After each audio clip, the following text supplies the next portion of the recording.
Hi everyone, we're back today with a lecture on ancient African civilizations. Again, as a reminder, please make sure and study your lecture terms to prepare for the unit examinations.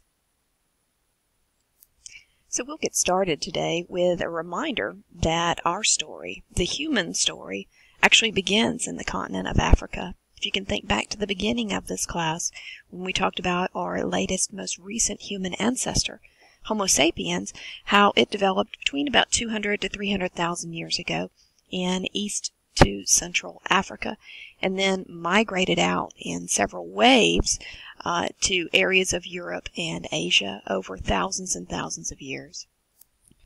Now, from prehistoric African peoples to more modern-day African peoples, you can see a lot of diversity on the continent.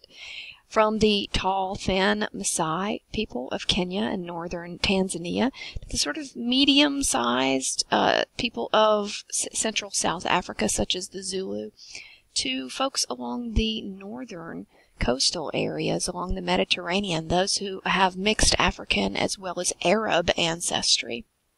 We see high variability, ethnically speaking, on the continent of Africa today. The bigger takeaway is that we have, in the hundreds of thousands of years in which humans have inhabited this very large continent, they have all settled in many different areas. We see a high degree of variability with regard to languages. There are thousands of different languages spoken on the continent today.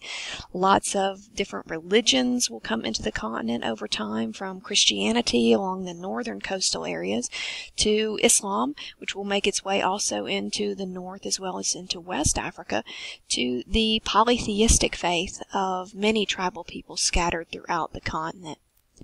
And it's not surprising that we see such diversity of people and languages and religions, because the continent of Africa is huge. This is a big chunk of real estate, folks. It's the second largest landmass on the face of the globe.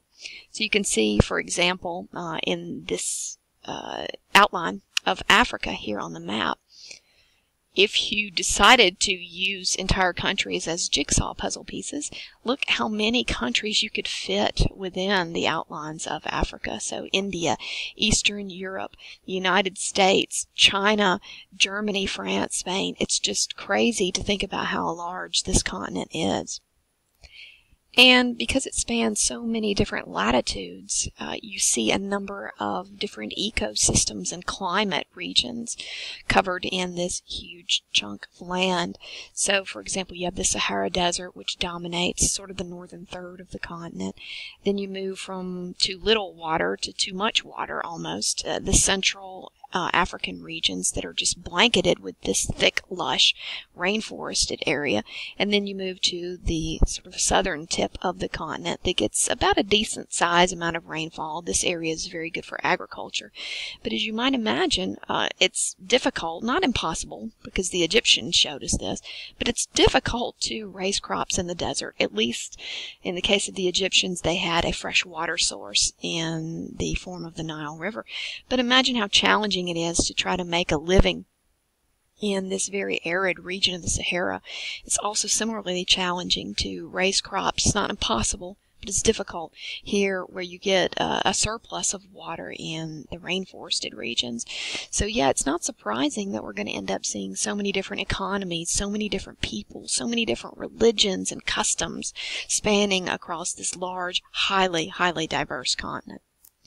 The staggering diversity of civilizations, thousands of them over time, makes our job, therefore, of figuring out who these earliest peoples were in Africa a little bit difficult. Not impossible, but a little difficult. What also makes things a little difficult, too, is trying to get written evidence of who these earliest African residents were. While many civilizations will develop a rich oral history, very intricate spoken languages, very few of them will develop a written component to their spoken language. So we don't have nice diary entries with people reflecting upon what they felt at a certain time. We don't have nice letters that people penned from, one family member to another to tell us what they were thinking about what they believed. Instead, we must rely upon oral history, and that oral history comes from the work of hundreds of generations of so-called griots. These were tribal historians, storytellers. Many of them were poets. They kept the songs of their people in their heads. I mean, they must have had massive memory banks to be able to remember all this information.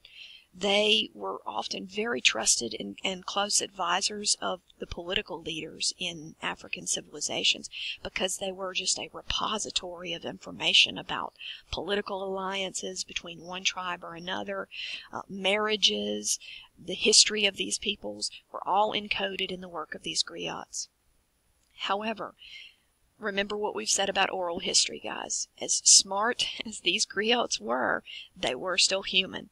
So oral history sometimes has a tendency to change over the generations because we are humans, we are fallible, we remember some things, we forget some things accidentally, sometimes intentionally, but we have to keep that in mind.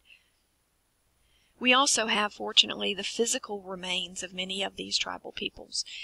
Their artwork, we have their religious totems and idols.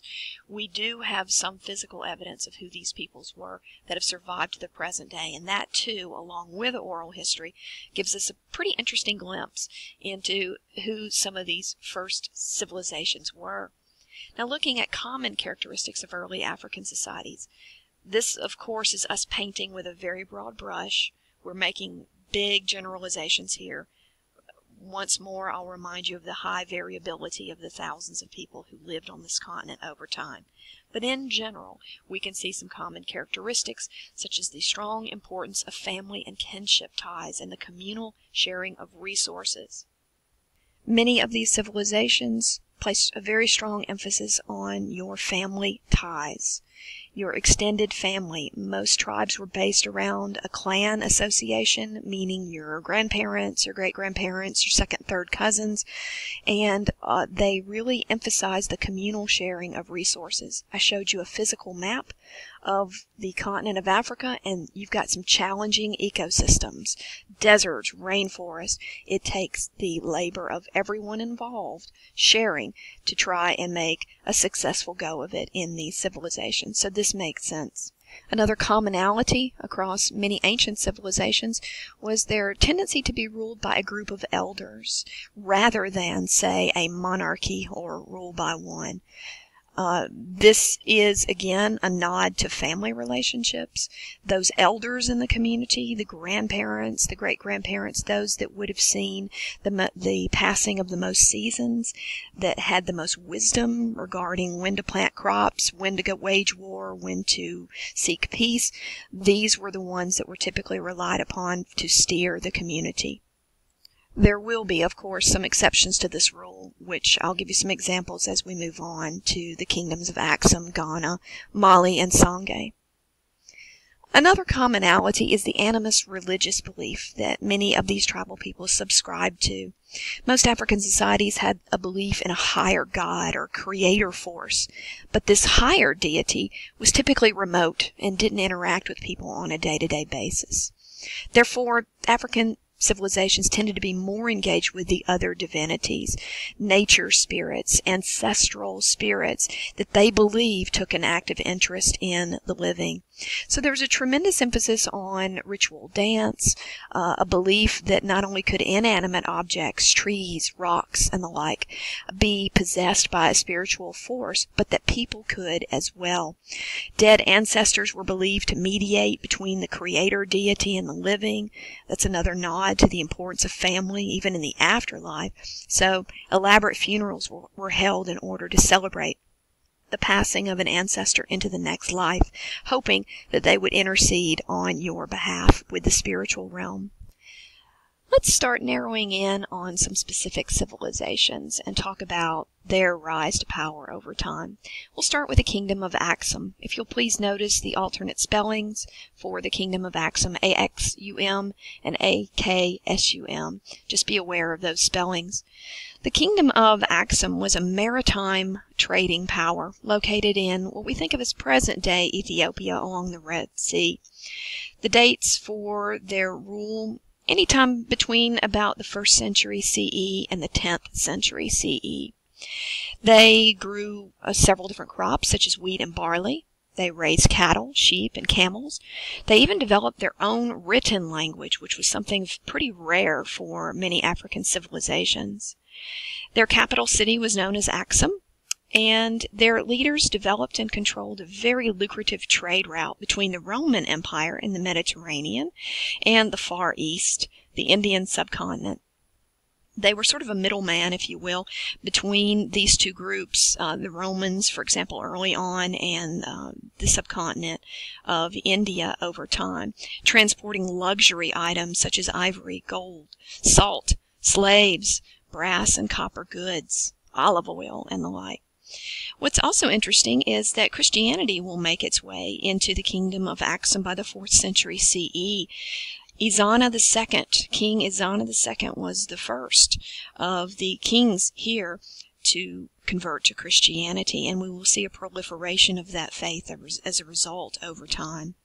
They also extended religious toleration to people of different faiths. In fact, they offered shelter and assistance to many of Muhammad's earliest converts to Islam in the early 7th century.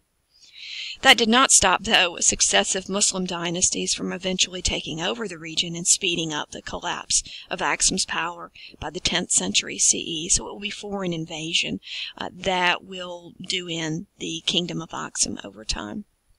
Shifting to West Africa now, the first settlers in this region lived in an area that is now consumed by the Sahara Desert. Believe it or not, 20,000 years ago, there was a lot more rainfall in Western Africa.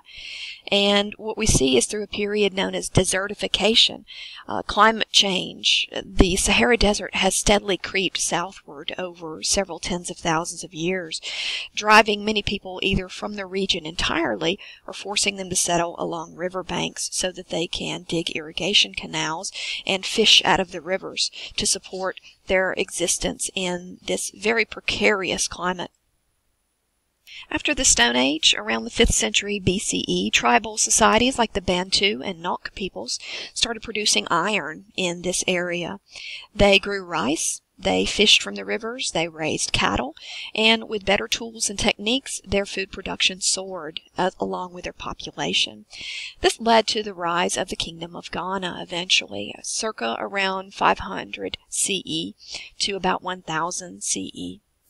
Ghana developed into a very wealthy and militarily powerful kingdom over time by tightly controlling a number of lucrative trade routes from West Africa to the north coast of Africa.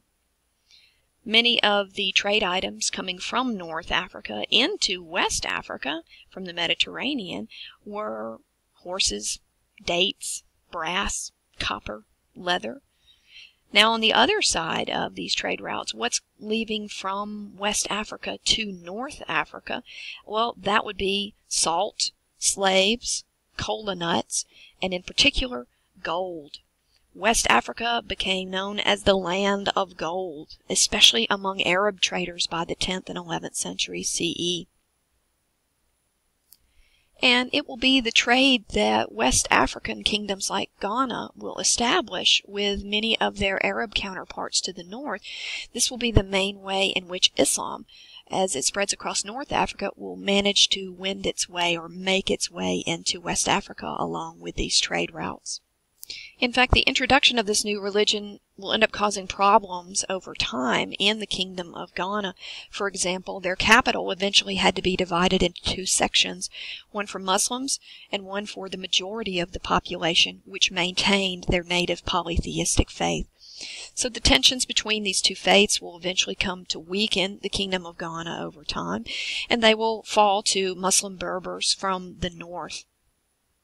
As Ghana began to split apart into several autonomous regions, it was so weak that it therefore came under the domination of one of the smaller groups that had been under the domination of this kingdom prior.